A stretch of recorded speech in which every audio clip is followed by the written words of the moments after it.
Hey guys, what's up? It's Adam here, I Can't See the Guy. Welcome to this little review where I'm talking about, I believe, the 5th or 6th antidepressant which I tried for my mental health. You know, for those of you that are new to my videos and new to my channel, my name is Adam. I suffer from bipolar and I suffer from depression also. You know, and I've tried millions and various kinds of medications over the years for my mental health, including antidepressants, antipsychotics, benzodiazepines, beta blockers, you name it. I've tried to find the right solution to the problem, and to this very day I still haven't found the answer, although I'm on medication right now which is helping me fine. Okay, but I want to talk about this one antidepressant which I tried and it was a nightmare of an experience, and that's Mirtazapine, or Remeron I believe it's called. I could be wrong, I need to double check on that.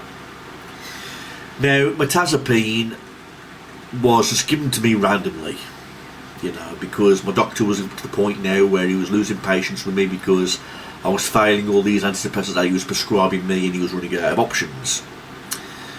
So in the end he took me to go and see a psychiatrist, and I told my psychiatrist all my symptoms of depression and bipolar. Well, I didn't know I had bipolar until later on in life, but right now everyone thought I was just suffering from normal depression. And one thing you need to know about these antidepressants is they treat different symptoms, you know, and people respond to them differently.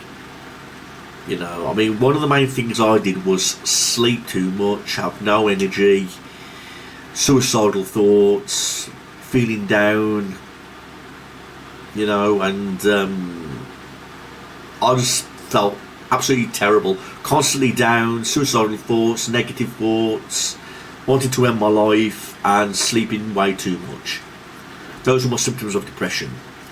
So I can't understand why my psychiatrist would prescribe to me a medication like Mirtazapine, because Mirtazapine is sedating, and one thing it's also designed to do is to make you feel hungry.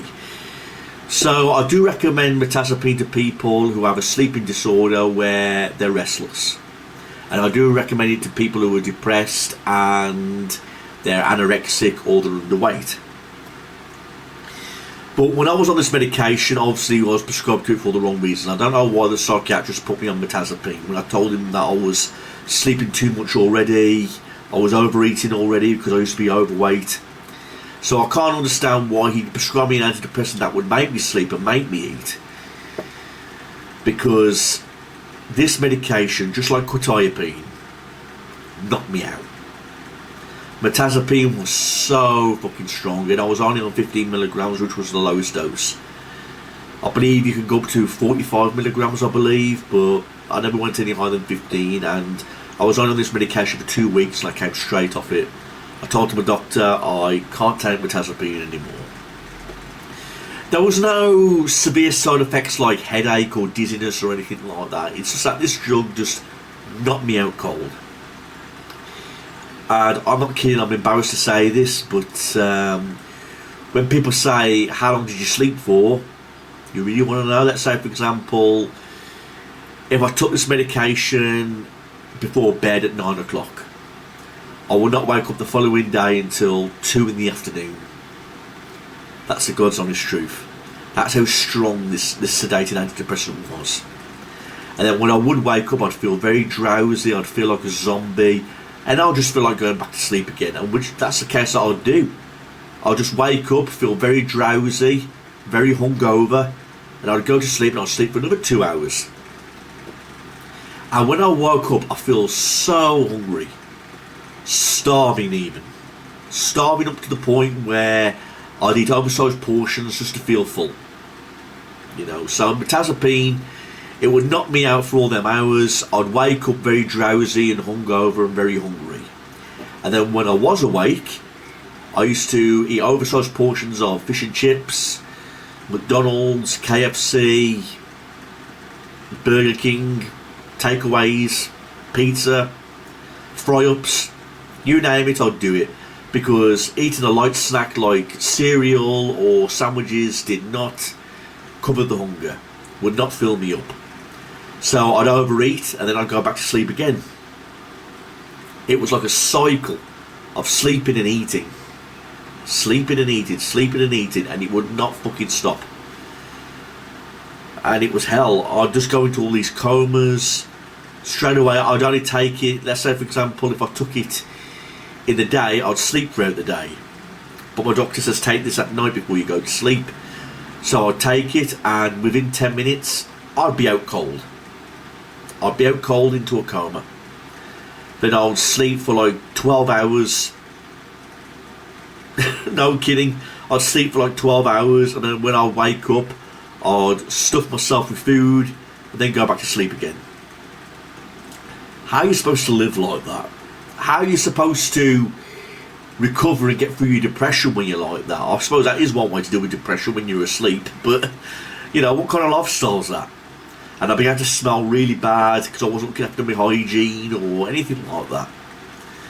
So Mirtazapine, I was on it for 2 weeks, and after my second week I says, look, I can't take this medication anymore. I can't keep sleeping my life away and digging my grave with a spoon and fork, because that's what I was doing. I was eating, sleeping, and digging my grave. So did I feel depressed while I was on the medication? Not really. I'd say, was it helping my depression? I suppose just by a little bit, but I wouldn't tell, because I'd be that drowsy and that tired, that exhausted. I won't be able to tell. So for those of you who have been prescribed Mirtazapine, I don't want this video to scare you off it. You know, if you're the type of person who's depressed and you're underweight and you're restless, you're not getting enough sleep, then Mirtazapine just might be the right medication for you. But I mean, I've known people who take Mirtazapine and they've made a full recovery. That's the art of these medications. We all respond to them very differently, but I've all responded really badly to this medication. It's a sedating antidepressant, an SNRI, so it will make you tired, it will make you eat, you know. But I don't recommend it for people who are sleeping heavily too much already, or they're overweight, or they don't have a problem with appetite, basically. You know, I mean, like I said, there's 3 dose ranges, I believe, 15, 15, 20, 30 and a 45, I believe. I believe you can go higher, but 15 milligrams was just enough for me, so I dread to think what 45 milligrams would do to me. So I went back to see my psychiatrist, and I said to him, I says, look, I can't take this Mirtazapine any longer. I've got to come off it, I've got to try something else. I'm sleeping and eating my life away, it's just not doing me any good, got to come off it. And then that's when I started my journey on taking other medications to try and help with my depression. But it wasn't soon after that when I found out I had bipolar, you know, and that's when I had to go back on an antipsychotic medication and another antidepressant which would help me, which I'll get to later on in other videos.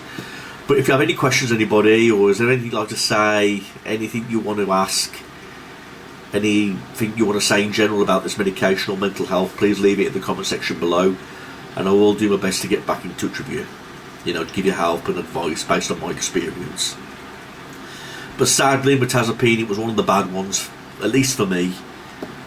You know, if you were prescribed this, best of luck to you. Hope it helps, and I hope you make a speedy recovery. You know, but straight away, if you feel like you're sleeping too much, it's affecting your performance at work. And also, you've got to watch out, because if you've got a driving license and you're driving while being sedated, it can be a problem. You know, don't risk your life, don't put other people's lives in danger because of this medication. So talk to your doctor about it. Make sure you prescribe Mirtazapine for all the right reasons. Okay, again, it's very strong, very sedating, you know, at least for me. It knocked me out. And then when I was awake, all I did was stuff my face full of junk food, so I can try and feel full, you know, bloated. But again, I was that hungover, that tired, I didn't look after my general health, my personal hygiene. It was not very nice. So thanks for watching this, everybody, and like I say, leave them comments below and I'll get back in touch with you. Thank you. Goodbye and get well soon. Life's too short. Peace.